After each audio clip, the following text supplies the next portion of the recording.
তারা পাশবিক বর্বরতা নিয়ে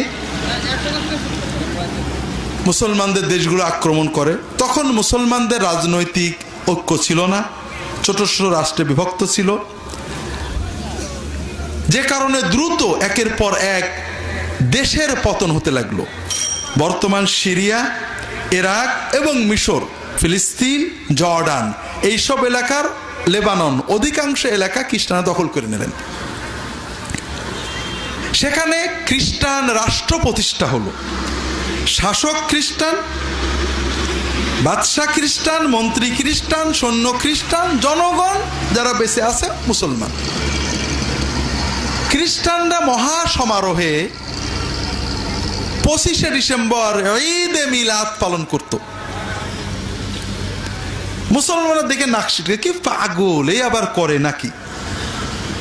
কিন্তু 1 বছর 2 বছর, প্রায় 100 বছর পরে মুসলমানদেরও মনে হতে লাগলো, তাই তো ওরা ওদের নবীন নিয়ে করে, আমরা কেন আমাদের নবীরটা করব না? কথা বোঝেননি? যেমন আমরা প্রথম যখন জন্মদিনে কেক কাটা দেখতেন টিভিতে, কারো শুনতেন, নাক ছিটকাতেন। এখন চিন্তা করেন যে ওরা ওদের কায়দায় জন্মদিন করে, আমরা মিলাদ দিয়ে জন্মদিন করব, কিন্তু জন্মদিন করাই লাগবে। কথা বুঝছেন না? সাংস্কৃতিক আগ্রাসন। যখন বিজয়ী জাতি একটা কাজ করে, আমরা প্রথম কি একটা বাজে কাজ, কিন্তু দেখতে দেখতে দেখতে দেখতে ওটা তখন গা সওয়া হয়, ভালোই লাগে। যেমন আমার এক বন্ধু ঢাকায়, উনি বলছেন আমার এক মেয়ে তার আর এক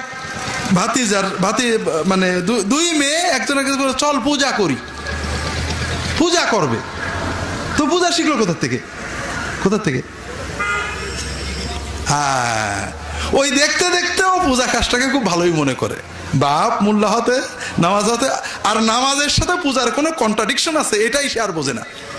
নামাজও ভালো কাজ, পূজাও ভালো কাজ, সমস্যা কি? তো যেটা বলছিলাম, 100 বছর খ্রিস্টানরা ঈদে মিলাদুল মাসিহ করার পরে মুসলমানরা চিন্তা করলেন, ভালো কিছু মানুষ চিন্তা করলেন যে মুসলমানরা এখন ছত্রভঙ্গ, অসহায়, তাদের কোনো ঐক্য নেই। আচ্ছা, আমরা যদি রাসূলুল্লাহ সাল্লাল্লাহু আলাইহি ওয়াসাল্লামের জন্মদিন উপলক্ষে একটা বড় অনুষ্ঠান করি, তাহলে এই ওসিলায় মুসলমানরা এক জায়গায় হবে, ফুর্তি করবে, একটু ঈমান উজ্জীবিত হবে। কেউ এটা শুরু করলেন। তখন থেকে ঈদে মিলাদুল নবী এই অনুষ্ঠানের শুরু। এর আগে 12ই রবিউল আওয়াল যে রাসূলুল্লাহ সাল্লাল্লাহু আলাইহি ওয়াসাল্লাম জন্মদিন, এটা কোরআন হাদিসে নেই, সাহাবেরা জানতেনই না, তাবেঈনরা জানতেনই না।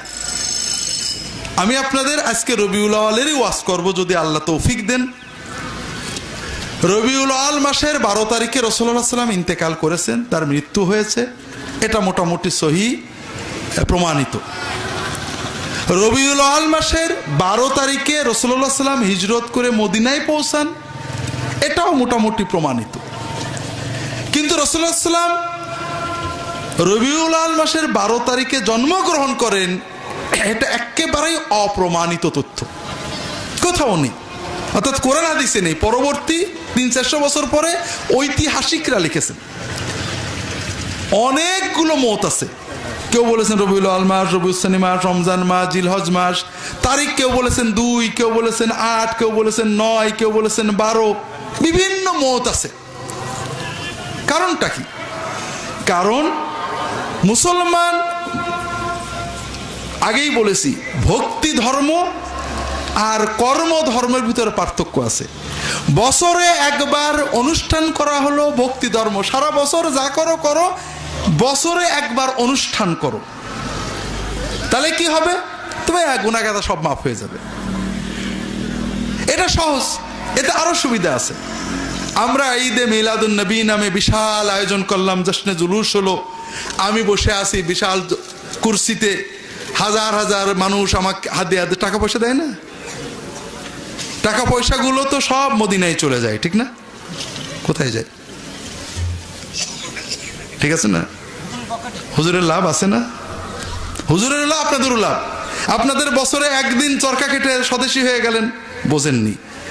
ভানুর কৌতুক শুনতাম, ইন্ডিয়ার রাজনীতিবিদদের খুসা মেরে বলতো, আমি সারা বছর বিদেশি কাপড় পরি, স্যুট টাই পরি, কিন্তু গান্ধীজির জন্মদিনে ধুতি পরি, ল্যাঙ্গট পরি আর সরকা কাটি, কাজে আমি স্বদেশী দেশপ্রেমিক। কথা বোঝেননি? যেমন আমরা 21শে ফেব্রুয়ারি আমরি বাংলা ভাষা, পরের ওই দিন বিকেলে সকালেও পরিবারের সব ইংরেজি, আহা আমরা কত বাঙালি। তো এইরকম বছরে যদি একদিন বাঙালি হয়ে, বছরে একদিন গান্ধীজির জন্মদিনে সুতা কেটে যদি স্বদেশী হওয়া যায়, তো সারা বছর কষ্ট করার দরকার কি? তাহলে আমাদেরও লাভ, হুজুরদেরও লাভ, কিন্তু হুজুরদের দুনিয়ায় লাভ, আমাদের দুনিয়ায় লাভ নাকি? আখিরাতে তো লাভ। মনে করেন। যাই হোক, এই ভক্তি ধর্মের জন্যই, আনুষ্ঠানিকতা সর্বস্ব ধর্মের জন্য এইগুলোকে জিইয়ে রাখা হয়। রাসূলুল্লাহ সাল্লাল্লাহু আলাইহি ওয়াসাল্লাম এটা শেখাননি, সাহাবীরা এটা জানতেনই না। বছর ঘুরে জন্মদিন আসলে কোনো ঈদ করতে হয়, কারোর জন্মদিনে কোনো ঈদ হয়, এটা তারা বুঝতেনই না। মুসলমানরা জীবনে 300 বছর এটা বুঝিনি, ইসলাম এটা নেই। ইব্রাহিম আলাইহিস সালামের জন্মদিন মুহাম্মদ সাল্লাল্লাহু পালন করেননি, মুহাম্মদ সাল্লামের জন্মদিন ফাতেমা পালন করেননি, আবু বকর, ওমর, কোন সাহাবী, আবু হানিফা পালন করেনি, আবু হানিফার জন্মদিন আবু ইউসুফ, মুহাম্মদ। জন্মদিনের সাথে সম্পর্কটা কি? জন্ম তো আল্লাহ দেয়, আমি দেখবো তার সুন্নত, তার জন্ম, তার ওফাত আল্লাহর ফয়সালা। জন্মতে কোনো ঈদ হয়, সবচেয়ে বেশি সাহাবীরা এটা প্রতিবাদ করেছেন। কিভাবে? রাসূলুল্লাহ সাল্লাল্লাহু আলাইহি ওয়াসাল্লামের ওয়াফাতের প্রায় 4 বছর পরে, ওমর রাদিয়াল্লাহু তাআলা আনহুর খেলাফতের সময় বসরা থেকে আবু মুসা আশআরী চিঠি লিখলেন যে আপনি ওমরকে বলছেন চিঠি লেখেন 13ই শাবান, 15ই শাওয়াল, 19শে জিলকাদ। দেখা যাচ্ছে অনেকগুলো চিঠি জমা হয়ে গেছে, সাল তো লেখা থাকে না। মুসলমানদের কোনো ক্যালেন্ডার ছিল না, পঞ্জিকা ছিল না। 13ই শাওয়াল লেখা হলো, কিন্তু কোন সাল? 2 বছরের চিঠি, কোনটা আগে কোনটা পরে আমি বুঝতে পারছি না। আপনারা তারিখ ঠিক করে নেন। ওমর রাদিয়াল্লাহু তাআলা আনহু তারিখ ঠিক করার জন্য সাহাবীদের শুরা, পার্লামেন্ট ডাকলেন। সাহাবী, তাবেঈন, যারাই আলেম ছিলেন, পণ্ডিত ছিলেন, সবাইকে শুরাতে রাখা হতো। কেউ কেউ বললেন, তখন খ্রিস্টানদের ক্যালেন্ডারও ছিল, পার্সিয়ানদের ক্যালেন্ডারও মুসলমানরা জানতো। কেউ বললেন আমরা খ্রিস্টানদের, রোমানদের ক্যালেন্ডার নেব, কেউ বললেন পার্সিয়ানদের নেব। তখন ওমর বলেন, না, মুসলমানদের একটা আলাদা ক্যালেন্ডার হওয়া দরকার। তাহলে ক্যালেন্ডারটা শুরু করবো কিসে? কেউ বললেন খ্রিস্টান এবং পার্সিয়ান উভয়েই জন্ম দিয়ে শুরু করে, তা আমরা আমাদের নবীর জন্ম দিয়ে শুরু করি। হযরত আলী, হযরত ওমর রাদিয়াল্লাহু তাআলা আনহু প্রতিবাদ করলেন, না, জন্ম দিয়ে শুরু করে, এটার সাথে ইসলামের কোনো রাসূলুল্লাহ সাল্লাল্লাহু আলাইহি ওয়াসাল্লামের জীবনের সাথে মেলে না, জন্ম দিয়ে আমরা করব না। কেউ বলেন তাহলে তার ওফাত দিয়ে, মৃত্যু দিয়ে হোক, বলেন না। তখন আলী রাদিয়াল্লাহু তাআলা প্রস্তাব করলেন হিজরত দিয়ে হবে। কি দিয়ে? হিজরত হলো রাসূলুল্লাহ সাল্লাল্লাহু আলাইহি ওয়াসাল্লামের জীবনের সর্বোচ্চ ত্যাগ এবং ইসলামের টার্নিং পয়েন্ট। এটা থেকে ইসলামের বিজয় শুরু, আমরা এইটা থেকে পঞ্জিকা গণনা করব। ভাগ্য ভালো সাহাবায়ে কেরাম বর্তমান যুগে পড়েননি, তারা তো ওহাবি বলে গাল দিয়ে শেষ করে দিত আমাদের দেশের ভক্তিমান লোকেরা। হ্যাঁ, নবীজির জন্মদিন বাদ দিয়ে হিজরতকে তারা ক্যালেন্ডার বানাচ্ছে। তা আলহামদুলিল্লাহ তাদের যুগে এরকম বেদাতি ছিল না, আর থাকলেও ওমরের সাইজ হয়ে যেত আর কি। তো যেটা বলছিলাম, জন্ম কখনো ঈদ না। তবে আপনারা বলবেন আমাদের রাসূলুল্লাহ সাল্লাল্লাহু আলাইহি ওয়াসাল্লাম জন্মকে আমরা আল্লাহর কৃতজ্ঞতাও করব না? করব। কিভাবে করবেন? আমাদের আনন্দ, আমাদের হাসি একটা হলো দুনিয়ার, আমরা ইচ্ছা মতো করতে পারি, একটা হলো আল্লাহর কাছে সওয়াব পাওয়ার জন্য। আল্লাহর কাছে সওয়াব পেতে কোনো কাজ করতে হলে তা কবুল হওয়ার শর্ত হলো মুহাম্মদ সাল্লাল্লাহু আলাইহি ওয়াসাল্লামের তরিকায় হতে হবে। লা ইলাহা ইল্লাল্লাহ, ইবাদত কার করব? মুহাম্মদ রাসূলুল্লাহ। সেই ইবাদতটা কার পদ্ধতিতে করব? মুহাম্মদ সাল্লাল্লাহু আলাইহি ওয়াসাল্লাম। মুহাম্মদ সাল্লাল্লাহু আলাইহি ওয়াসাল্লাম, সাহাবায়ে কেরাম, তাবেঈনগণ কখনোই বছর ঘুরে জন্মদিন পালন করেননি। তবে মিলাদের সুন্নত পদ্ধতি আছে। রাসূলুল্লাহ সাল্লাল্লাহু আলাইহি সাল্লাম সোমবারে রোজা রাখতেন। তাকে জিজ্ঞাসা করা হলো, আপনি সোমবারে কেন রোজা রাখেন? তিনি বললেন, যাকা ইয়াউমু উলিদতু ফীহি ওয়া যাকা ইয়াউমু বুইসতু ফীহি আও উরসিলা ইলাইয়া। সোমবারে আমি জন্মগ্রহণ করেছি, সোমবারে আমি নবুওয়াত পেয়েছি, তাই আমি সোমবারে রোজা রাখি। তাহলে আল্লাহ যে আমাদের রাসূল সাল্লাল্লাহু আলাইহি ওয়াসাল্লাম সোমবারে জন্ম দিয়েছেন, আমরা বছর ঘুরে যাবো কেন? প্রতি সপ্তাহে সোমবারে রোজা রাখবো যদি আল্লাহ তৌফিক দেন, নাহলে যে সোমবারে পারি রাখবো। কথা বোঝেননি? সাহাবীরা রেখেছেন, এখনো আরব দেশের মানুষেরা সোমবারে রোজা রাখে এবং বৃহস্পতিবারে, অন্য হাদিসে রাসূলুল্লাহ বলেছেন, রোজা রাখে। সোমবারে যারা হজে গেছেন অবাক হয়ে যান, বোঝে না। সারা হারাম শরীফে, বাইতুল্লাহ, মক্কার হারামে, মদিনার হারামে দস্তরখানার খেজুর বাঙালি যে খায় ওরা কিছু বলে না, কিন্তু দস্তরখানার খেজুর কিন্তু সব ইফতারি, সব ইফতারি। আমরা মনে করি বাঙালির সাথে বুঝতে পারেন সবাই খাওয়া এনেছে খাচ্ছে, ওরা বসেই থাকে, ঠিক আজান দিলে ইফতার করে। কথা বোঝেননি? তো কাজেই অনেকে আবার বলে, বুঝায় যে সমস্যা কি, রাসূলুল্লাহ সাল্লাল্লাহু আলাইহি ওয়াসাল্লামের জামানায় ছিল না, এখন হয়েছে। যেমন রাসূলুল্লাহ সাল্লাল্লাহু আলাইহি ওয়াসাল্লামের জামানায় বিবাহ ছিল, আগ ছিল, কাবিন ছিল না, এখন কাবিন হয়েছে, দোষ কি? রাসূলুল্লাহ জামানায় লাইট ছিল না, এখন লাইট হয়েছে, দোষ কি? না, দোষ নেই। দোষ হলো দিন মনে করলে। বিদআত কিন্তু কর্ম না, ভাবা, চেতনা। আপনি যদি মনে করেন কাবিন না করে যদি কেউ বিয়ে করে, তার বিয়ে হইল না, শরীয়ত গ্রহণ করবে না, আল্লাহর নবী তার শাফাত করবে না, তাহলে আপনি বেদাত করলেন। দুনিয়ার প্রয়োজনে অনেক কিছু করা যায়, জমি আমরা রেজিস্ট্রি করি, মসজিদ অক্ফ করলে রেজিস্ট্রি করি, কিন্তু অক্ফ কিন্তু রেজিস্ট্রি লাগে না। যেদিনও বলেছে মসজিদ বানাও, ওই দিন অক্ফ হয়ে গেছে, ও রেজিস্ট্রি করুক আর না করুক। তো এই দুনিয়ার প্রয়োজনে আমরা যেটা করি এটা দিন না। কেউ যদি মনে করে মুখে বলেছে অক্ফ হয়নি, রেজিস্ট্রি না করা পর্যন্ত হয়নি ইত্যাদি, এইটা হলো অন্যায়, এইটা হলো ভুল। তো রাসূলুল্লাহ সাল্লাল্লাহু আলাইহি ওয়াসাল্লামের পদ্ধতিতে না করে আমি অন্য পদ্ধতিতে কেন যাব? তার মানে নবীজির তরিকা আমার পছন্দ হলো না। আর এই নবীজির তরিকা পছন্দ না হওয়াটাই হলো বেদাত। নবীজির তরিকাকে অপছন্দ করা, অন্য পদ্ধতি খুঁজতে যাওয়াটার নাম হলো বেদাত। সাধারণ মাহফিল অনেক জায়গায় গেছি, হুজুর মিলাদের বিরুদ্ধে একটু বলেন, হুজুর মোনাজাতের ব্যাপারে একটু বলে যান, আপনার বই পড়ে আমার মোনাজাত ছেড়ে দিছি, এখন মানুষ আমাদেরই করে। তা আমি এমন কি অনেক জায়গায় আগে ঘটতো, হুজুর অমুক লোক আপনার শ্বশুরের বিরুদ্ধে বলে গেছে, আপনার বিরুদ্ধে বলেছে। তা আমি একটা জিনিস বিশ্বাস করি, আমার পক্ষে, শ্বশুরের পক্ষে ইত্যাদি পক্ষে বলে আল্লাহর কাছে কিছু পাওয়া যাবে না। কে আমার মুরিদ হলো, কে শ্বশুরের মুরিদ হলো, এতে আমার কিছু আসে যায় না। আমি দেখবো যে আমার কথায় যদি একটা লোক নামাজ ধরে, একটা লোক দাঁড়িয়ে রাখে, একটা লোক যদি পাপ ত্যাগ করে, একটা লোক হারাম খাওয়া ত্যাগ করে, আমি আল্লাহর কাছে পাবো। কেউ জানবে না, কিন্তু আমার মালিক জানবে যে ওর কথা এটা হয়েছে, আমি এটা পাবো। তবে মনে রাখতে হবে যে কবরে, হাসরে নিজের হিসাব কিন্তু নিজেই দিতে হবে, নাকি বলেন? নিজের হিসাব দিতে হবে না।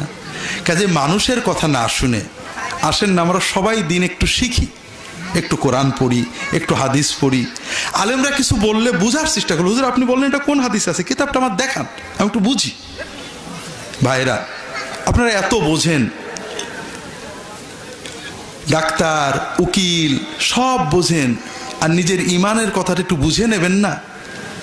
কবরে যাওয়ার পর আপনি খুব ভালো কাজ করেছেন, ফুরফুরা হুজুরের নামে, আব্দুল্লাহ জাহাঙ্গীরের কথায়, অমক পীর সাহেবের, তমক পীর সাহেব বা অন্যদের নাম আমরা কখনো বলি না, যেগুলো বললে মানুষ কথা বলবো কেন, আমাদেরটা বলি, কেউ রাগ করার কিছু নেই।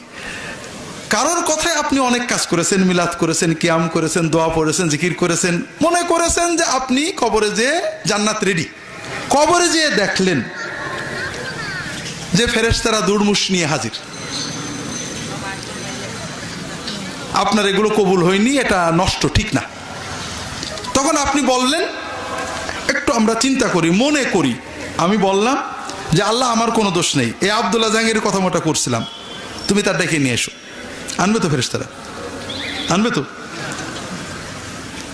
যদি বলেন যে আমার হুজুর আমাকে বলছিল মরে গেলে শিওরে আসবে, এই জন্য আমি করছিলাম, এখন হুজুরে ডেকে আনো, আসবে তো হুজুর শিওরে।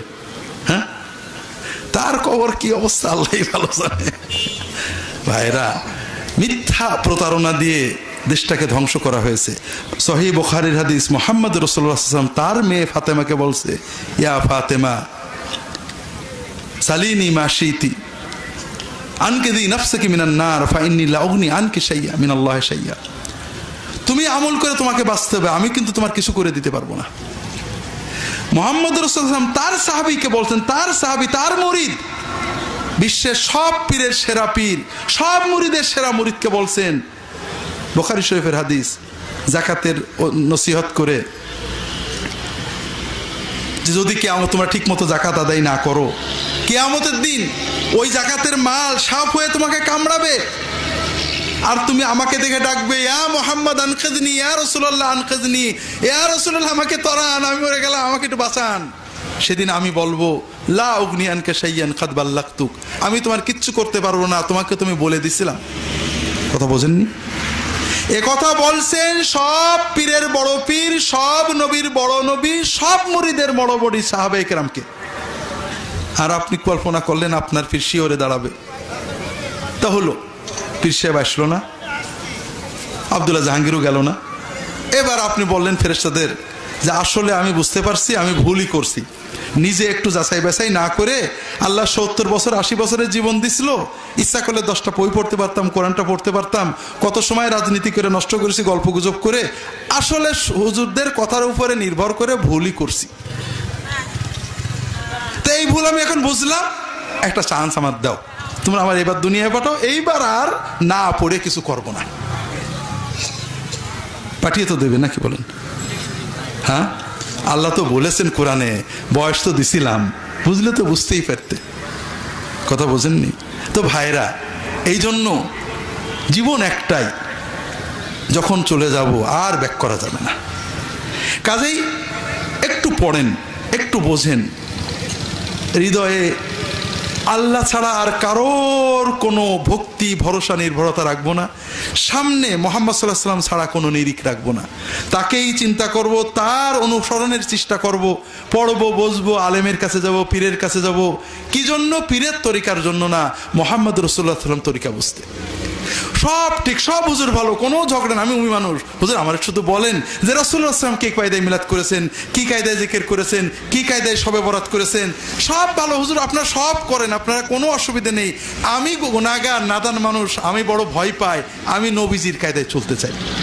কথা বুঝতে পেরেছেন? এটাই হলো বাঁচার পথ।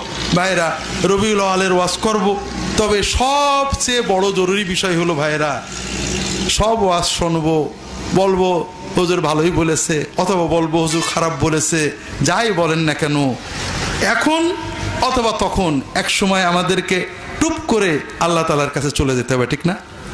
কাজেই অন্তত মিনিমাম প্রস্তুতিটা সবসময় দরকার, নাকি বলেন ভাইরা?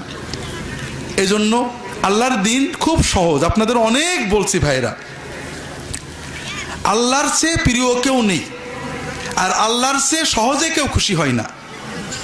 কাজে আমরা একটু চেষ্টা করি, অল্প কয়েকটা কাজের কথা বলবো, সবাইকে একটু এগোতে থাকি। 1 নম্বর, ঈমানটাকে শক্ত করব। তো যেটা বলছিলাম ভাইরা, অল্প কয়েকটা কাজ, ঈমানটাকে শক্ত করেন, খুব সহজ, শিক্ষিত হওয়া লাগে না, পণ্ডিত হওয়া লাগে না, কিছুই না। আমি আল্লাহ ছাড়া কেউ বুঝি না, আমার চাওয়া পাওয়া, ব্যথা বেদনা সব কার কাছে? আল্লাহর কাছে, আর কিচ্ছু বুঝি না। আমি মাঝে মাঝে উদাহরণ দিই আপনাদের, আপনারা অনেকে শুনেছেন, অনেকে তো শোনেননি, একটু সহজ করে বোঝেন। আমার দুজন মুরিদ আছে, আমার 2 জন মুরিদ আছে মনে করেন। আপনারা বলবেন যে হুজুর আপনার মতো এরকম ফালতু পীরের আবার কয়জন মুরিদ হয়? তা ধরে নিলাম 2 জন। একজন মুরিদ আমার খুব ভক্ত, তিনি বিশ্বাস করেন যা কিছু পান আমার দোয়াই পান।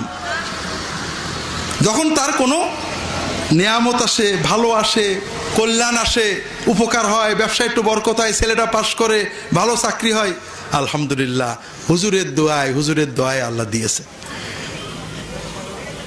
যখন কোনো কষ্ট হয়, বিপদ হয়, পা পিছলে যায়, পা ভেঙে যায়, ছেলের অসুখ, মেয়ের অসুখ, সঙ্গে সঙ্গে আমার দিকে নিশ্চয় হুজুর নারাজ হয়েছে, হুজুর মন খারাপ করেছে, হুজুর নিশ্চয় বদদোয়া করেছে, হুজুরের কাছে যাওয়ার জন্য মনটা ছটফট করতে থাকে।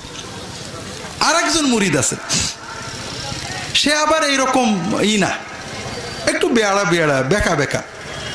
সে জানে আমার হুজুর আমার দোয়া কালাম শিখেবে, জেকের ওজিফা শিখেবে, আল্লাহ তার যা খের দিক, কিন্তু আমার ভালো মন্দ কল্যাণ অকল্যাণের মালিককে একমাত্র আল্লাহ।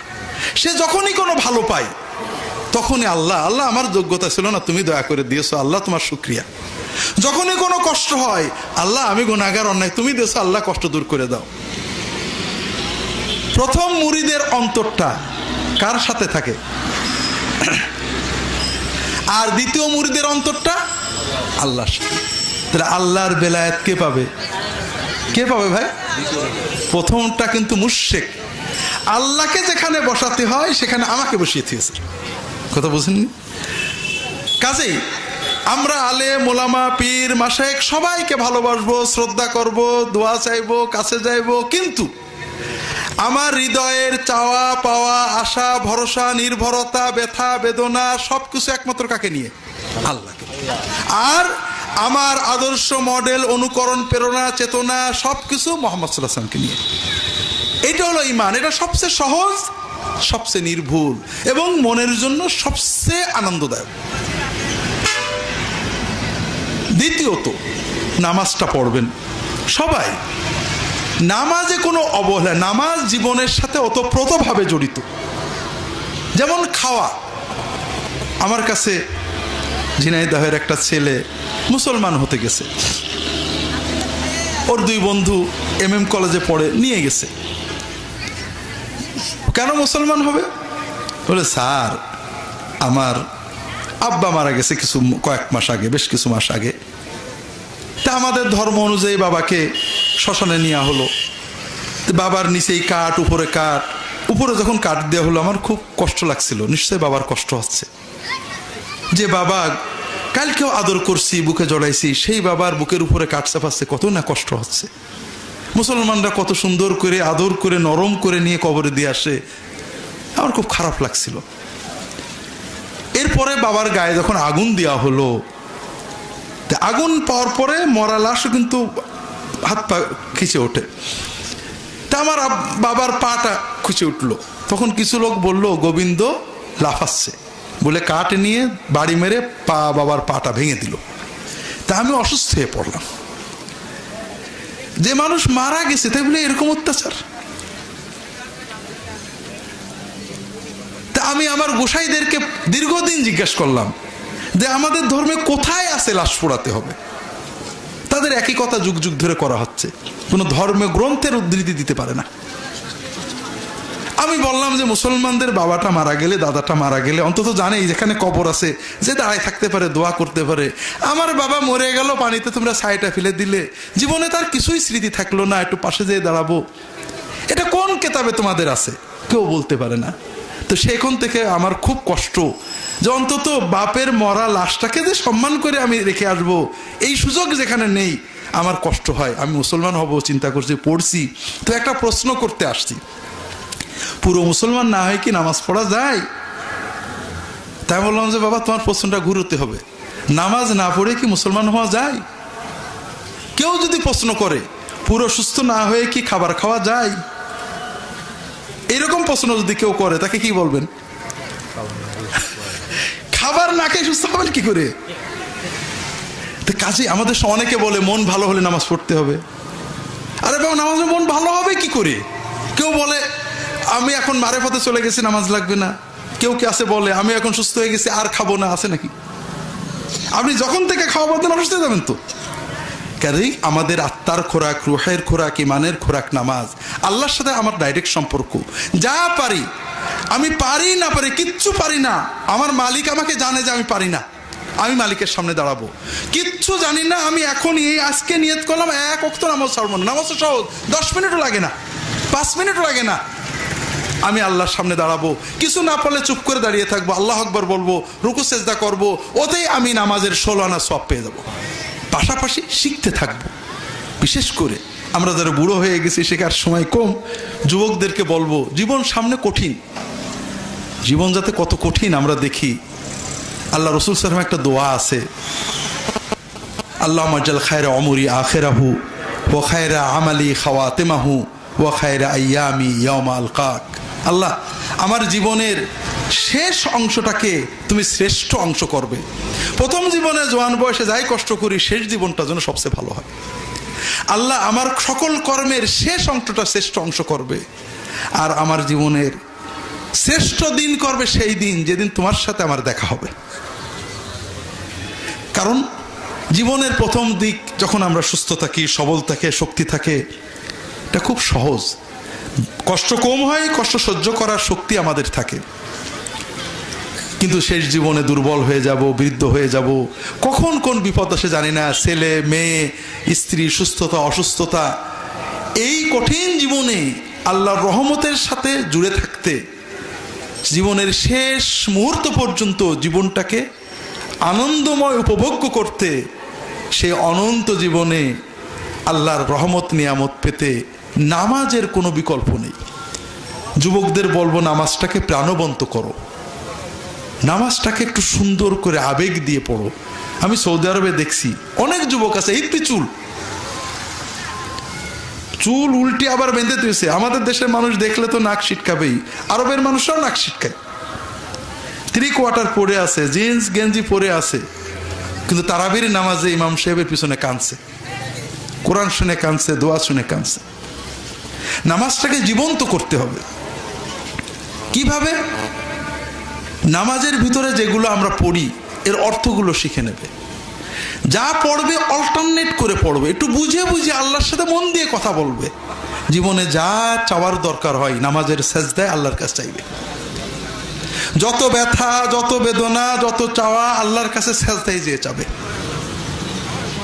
দেখবে ইনশাআল্লাহ বিপদ আসবে, কিন্তু কোনো বিপদ তোমাকে ভাঙতে পারবে না, আবার চলে যাবে। তুমি ইনশাআল্লাহ আল্লাহর রহমতের সাথে জুড়ে থাকবে। আপনি কি হেরার আলোয় আলোকিত হতে চান?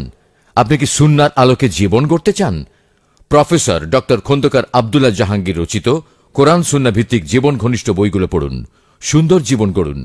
ইসলামী আকিদা, হাদিসের নামে জালিয়াতি, ইহয়াউস সুনান, রাহে বেলায়েত সহ আরো অনেক বই। কোরআন সুন্নাহর সাথে থাকুন, জীবন বদলে যাবে। যোগাযোগ আর সুন্নাহ ট্রাস্ট 01715400640। নামাজের পরে হালাল খাওয়া, অন্যান্য ইবাদত তো আছে, হালালটা খেতে হবে। মানুষের ক্ষতি করা যাবে না, সাধ্যমতো মানুষের উপকার করতে হবে। সকল মুসলমানকে মহব্বত করতে হবে, সবসময় আল্লাহর জিকির করার চেষ্টা করতে হবে, নবীজির উপর সাল্লাল্লাহু আলাইহি ওয়াসাল্লামের উপর দরুদ পড়তে হবে। এগুলো সব সহজ সহজ কাজ। নিয়মিত কোরআন এবং হাদিস পড়ে দ্বীনের জ্ঞান বাড়াতে হবে। মানুষদেরকে আল্লাহর পথে দু একটা কথা সবসময় বলতে হবে। এই কাজগুলো প্রত্যেকেই আমরা করি, এগুলো ক্রমান্বয়ে আমাদেরকে আল্লাহর কাছে এগিয়ে নিক। আল্লাহ সবাইকে তৌফিক দান করুন, আমিন।